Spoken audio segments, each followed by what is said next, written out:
Ça y est, c'est la fin du test de ce Giant TCR Advanced Pro 1. Il est temps pour moi de revenir sur mon expérience au cintre de ce vélo. On avait déjà réalisé une première vidéo lors de mes premiers tours de roue avec une première impression qui vous avait un petit peu dérangé. On va voir si au fur et à mesure de mes sorties, cet avis a évolué. Mais avant ça, place à la présentation complète de ce qu'est ce Giant TCR Advanced Pro 1. Allez, c'est parti!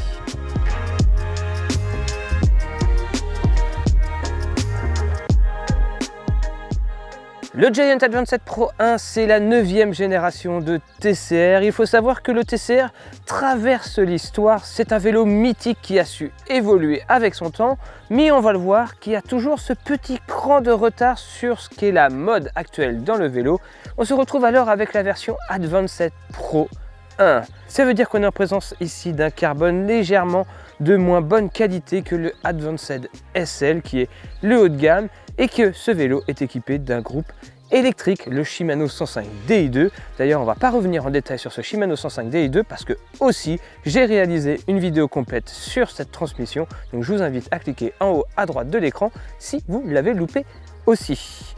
Alors il faut savoir que chez Giant, on sait tout faire. Il faut savoir que Giant est un fabricant de vélos carbone qui maîtrise tellement bien son sujet qu'il fabrique des vélos pour d'autres marques. On va taire les noms, mais il faut savoir que Giant fait partie de ces plus gros constructeurs, fabricants de vélos au monde. Donc ils maîtrisent leur sujet, ils savent faire. Mais Giant, ce n'est pas que des cadres, c'est aussi tout un tas de périphériques. Et à nouveau, on l'avait vu dans la vidéo de présentation, ce vélo est intégralement équipé Giant, un centre contact SL Giant, une potence Connect, c'est facile. Ça, c'est quelque chose qui est hyper facile à retenir chez Giant.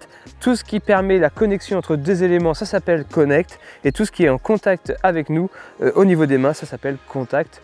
Ça n'a pas bougé depuis des lustres et je ne pense pas que ça va bouger. Ça permet comme ça de très facilement identifier de quoi on parle. On a aussi une selle Fleet SL, on y reviendra tout à l'heure. Une tige de selle carbone spécifique, c'est pas une tige de selle ronde. On retrouve aussi des roues Giant SLR 1, car oui, Giant fait ses roues depuis maintenant quelques temps et ils ont d'ailleurs racheté la marque Cadex pour leurs roues haut de gamme. Je n'ai pas eu la chance de tester leur roue haut de gamme sur ce Giant TCR, c'est dommage, c'est un petit spoiler que je vous fais parce que je pense que ça aurait entièrement changé mon expérience avec ce vélo et même jusqu'aux pneus. Oui, les pneus sont estampillés Giant, les pneus tubeless Giant Course 1. Voilà, on a fait à peu près le tour d'horizon de ce qu'est ce vélo. On peut rapidement revenir sur les spécificités de la transmission parce que ça va en dire long un peu sur ce vélo. Alors rappelons que Giant TCR, c'est avant tout un vélo de compétition taillé pour en fait tout. C'est un vélo de compétition qui est dit polyvalent, qui va aussi bien passer en montagne que sur le plat, du moins qui va créer la meilleure homogénéité et qui va vous permettre de passer partout. Et il est équipé là d'un Shimano 105, donc ça admettons, pour réduire les coûts, pourquoi pas, mais équipé d'un pédalier 50-34. Et ça déjà, ça me met un peu la puce à l'oreille, pourquoi j'ai un pédalier 50-34 sur ce niveau de gamme de vélo chez Giant. Vous allez voir que c'est plutôt cohérent avec le ressenti que j'ai de ce vélo et du pour qui et pourquoi il a été conçu, du moins qu'il a été assemblé. Côté chiffres, je sais que vous aimez avoir ça, même si on trouve tout sur la fiche constructeur que je vous mets dans la description si vous voulez en savoir plus sur le vélo. Mais il coûte 4 400 €, donc c'est déjà une belle somme. Et il pèse, oui, il pèse, et ça, vous n'avez pas le poids parce que sur la fiche constructeur, ce n'est pas indiqué. Il pèse pas prêt à rouler, donc c'est-à-dire qu'avec sans pédale, sans porte-bidon, mais avec le support déporté sans compteur, il pèse 7,860 en taille M. Donc oui, on est loin des poids beaucoup plus extrêmes que l'on atteint avec le Advanced SL et les roues Cadex. On est quasiment à 1 kg en plus, très clairement par rapport au très haut de gamme, mais en même temps on est 2 fois moins cher, donc ça semble presque logique. Alors je n'avais encore jamais essayé cette paire de roues Giant SLR, je sais qu'elles ont aussi traversé le temps, elles ont évolué, elles sont dans l'air du temps. D'ailleurs ici on est en présence de jantes SLR Wookless, c'est-à-dire que vous ne pourrez y mettre que des tubeless dessus, et le vélo est d'ailleurs monté en tubeless d'origine, ce qui devrait en première monte offrir un confort plutôt agréable. Ça, c'est ce qu'on vérifie sur le terrain. Malgré une monte d'origine en tubeless 25 mm, le Giant TCR dans sa version Advanced Pro n'est pas le vélo le plus confortable que j'ai roulé. Alors, la position est confortable, ça, il n'y a pas de souci, on est sur une géométrie certes typée course, mais je trouve qu'elle n'est pas non plus exclusive et elle peut être facilement abordable. Donc on est vraiment sur un vélo que tout le monde peut réussir à adopter, je pense, en termes de position. Par contre, c'est en termes de ressenti sur la route, d'absorption des chocs et de restitution des irrégularités de la route, malgré les tubeless. Je trouve qu'on est loin d'être sur le vélo le plus confortable, et ça c'est clairement à cause du pneumatique et des roues qui, je trouve, sont faits pour fonctionner ensemble, mais à des pressions encore un peu trop hautes, parce que là, mine de la route, elle paraît vraiment propre, mais chaque petit trou, ça se répercute quand même pas mal. J'ai connu mieux en termes d'amorti, d'irrégularité de la route.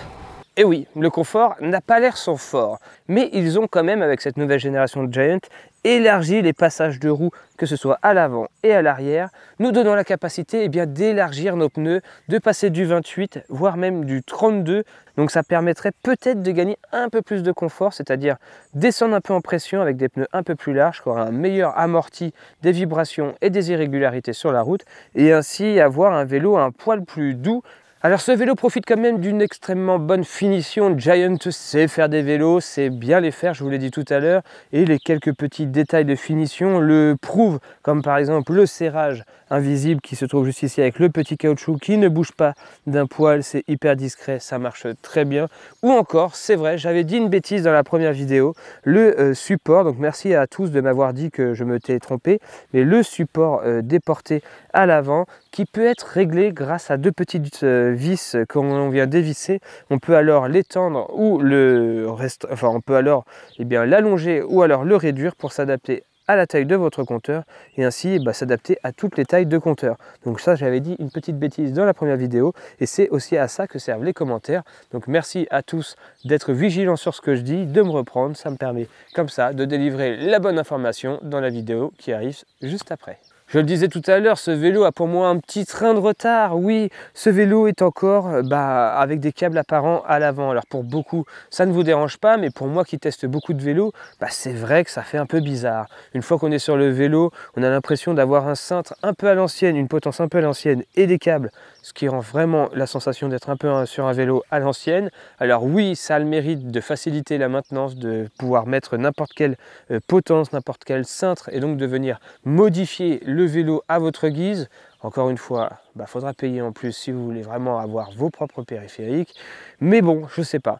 Quand on paye 4 400 €, on a envie d'avoir la même expérience un peu qu'ailleurs. Et ailleurs, les câbles sont de plus en plus intégrés. Et même s'ils ne sont pas totalement intégrés, ils ont au moins la bonté de fabriquer des petits caches sous la potence. Et ça vient se mettre directement dans la douille de direction ici. Et ça ne passe plus comme ça à l'avant du vélo. Et ça fait clairement plus sympa. Et non, désolé, je n'ai pas changé d'avis sur ce vélo.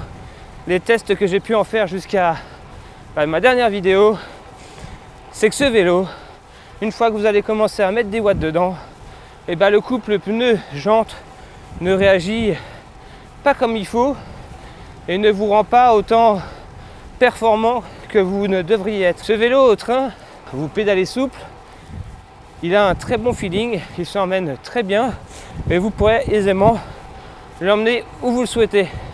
Par contre, dès que vous commencez à mettre une dent un peu plus dure, à lever vos fesses de la selle pour mettre un peu plus de watts avec une cadence moins élevée, donc vraiment pédaler en force, le vélo réagit beaucoup moins bien. Preuve que les jantes et les pneus sont sûrement trop souples, pas assez de rendement dans les pneus. Du coup, ça nous contraint un peu, gentiment rester les fesses sur la selle, augmenter sa cadence de pédalage et puis patienter quoi. Ce qui va être le plus important sur la route, c'est bien le combo roue-cadre qui doivent parfaitement travailler ensemble pour vous offrir la meilleure expérience possible Donc à 4 400 € avec ce Giant TCR, force est de constater que moi, si demain j'achetais ce vélo, j'enlèverais les roues, enfin je les garderais pour l'entraînement, mais si je voulais vraiment le rendre plus performant, vraiment plus rigide et plus percutant dans les relances, j'essaierais de trouver une paire de roues un peu plus rigide et surtout des pneus avec un niveau de rendement un peu plus grand. Alors j'ai beau avoir retourné le vélo dans tous les sens, écouter tous vos commentaires, je n'arrive pas à m'y faire. C'est comme ça. Il y a des vélos pour lesquels il y a un feeling direct qui se passe et on rentre tout de suite en symbiose et on s'amuse directement avec ce vélo. J'ai beau essayer de faire des efforts en vélocité, je n'y arrive pas, je n'arrive pas à prendre du plaisir tout simplement. C'est dingue. Pourtant, lorsqu'on est en vélocité et au train, tout se passe bien, mais dès qu'on veut essayer de taper dedans, d'aller plus haut dans les vitesses, vous avez été nombreux dans les commentaires à dire mais non mais Cédric t'exagères, j'ai fait des sorties à 20-22 km/h avec mon TCR encore hier et tout se passe bien. Bien sûr que ce vélo va bien s'emmener à des vitesses dites modérées, entre 20 et 30 km/h, il n'y a aucun souci, mais passer la barre des 30 km/h en mode vraiment utilisation un peu plus intensive, et ce vélo je le trouve beaucoup plus dur. D'ailleurs je stagnais bien souvent aux alentours des 34 à l'heure, bien que j'essayais d'en remettre toujours et encore. Non, ce vélo, j'ai vraiment la sensation qu'il est bridé et très clairement, et j'en suis quasiment convaincu, le bridage, il vient de ça, des roues boucless 36 mm de chez Giant et de son train de pneus Giant Course 1.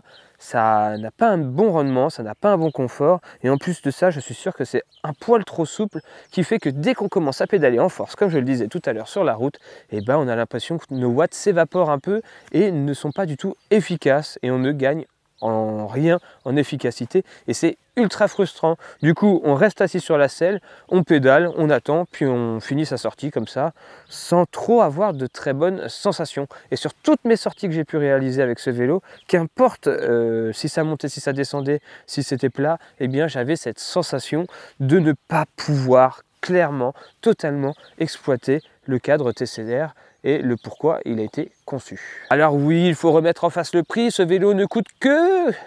On est surpris à dire ça, hein, il ne coûte que 4 400 €, mais c'est déjà très cher. Et si en plus de ça derrière, on se dit qu'il faut racheter une paire de roues un peu plus performante pour pouvoir vraiment l'utiliser en mode compétition, alors pour qui est fait ce Giant TCR Advanced Pro 1, à l'image de sa transmission qui est en 50-34, c'était pas trompeur finalement. Ce vélo, moi je le destine beaucoup plus à des cyclotouristes, voire cyclosportifs qui veulent commencer à bien taper dedans et qui veulent un vélo de confiance, qui va s'emmener, qui est joli. Très clairement, je déconseille cette version, je dis bien cette version du TCR Advanced Pro à des compétiteurs qui pourraient se retrouver très clairement frustrés et devoir finalement réinvestir de l'argent derrière pour pouvoir rendre ce vélo beaucoup plus compétitif. Donc ce vélo, je le destine à un public modéré qui ne va pas avoir un usage trop intensif de leur vélo et qui va finalement, ce qu'on pourrait appeler rouloter, se faire plaisir, rouler entre amis, comme ça, au train, sans vraiment taper dedans et s'arracher.